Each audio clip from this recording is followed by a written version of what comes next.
Williams, McLaren,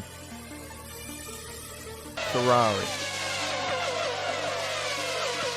Some of the most successful and oldest champions in the history of Formula 1. But what happens when the new kid on the block dominates in their first and only season? This is the story of Brawn Grand Prix.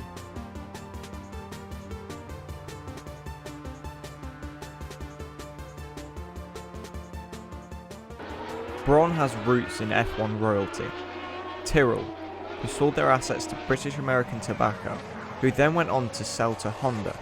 In late 2008, Honda decided to pull out of F1, and Ross Brawn, the mastermind behind Michael Schumacher's 7 World Championships, bought out the Honda F1 team for a symbolic £1 and then invested his own money into the team. No one knew how they'd perform. With just enough resources to develop limited spare parts and only 3 chassis ready before the season opener, the Australian Grand Prix. The team took first and second in qualifying, with Jenson Button out-qualifying Rubens Barrichello by 0.3 of a second. The car was quick, but how would it do in the race? Jenson, well, can you do this? Yes. How? By crossing the line first at the end of the race. First of all, it's the start. I mean, the start's the difficult bit. We haven't done that many in testing, but that's the bit really. I think if I can get into the first get around the first lap in first, you know, the race is a little bit easier. It's never going to be easy, but then I can settle into my own pace. So, is Rubens Barrichello your rear gunner or your worst enemy? Worst enemy, isn't he? You know, it's the first race of the season, and as it should be, we're racing each other. So, yeah, you know, we're against each other, and that's the way it is.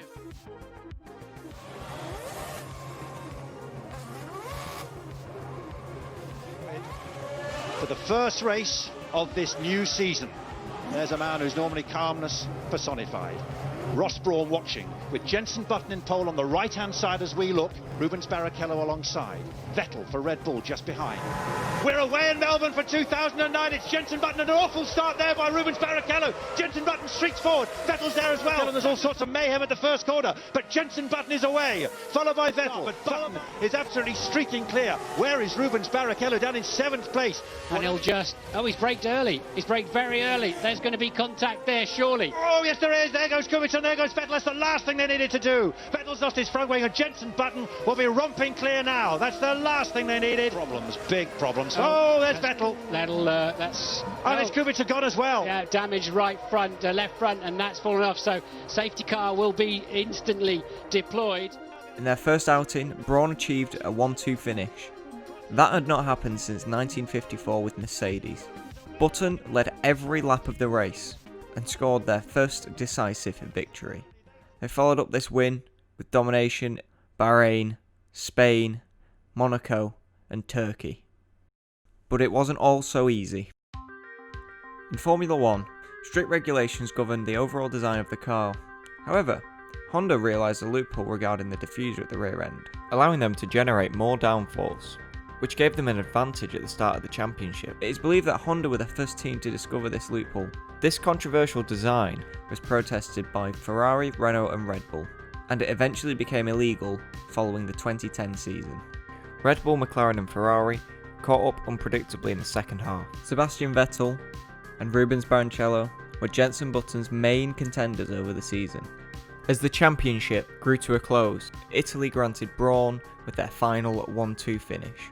Following Italy, Singapore and Japan yielded poor results for both Barrichello and Button, with Jenson Button only needing 4 points to steal the Drivers' Championship in the second to last race.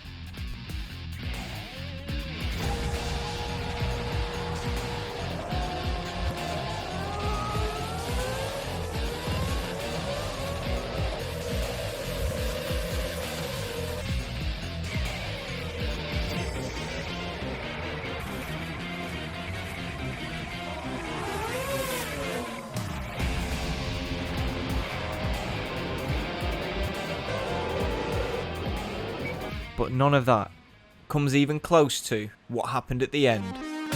And now here comes Jenson Button, the 2009 World Champion.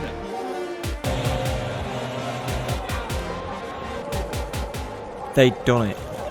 Brawn won on their debut season, but what would happen next to the newly formed team?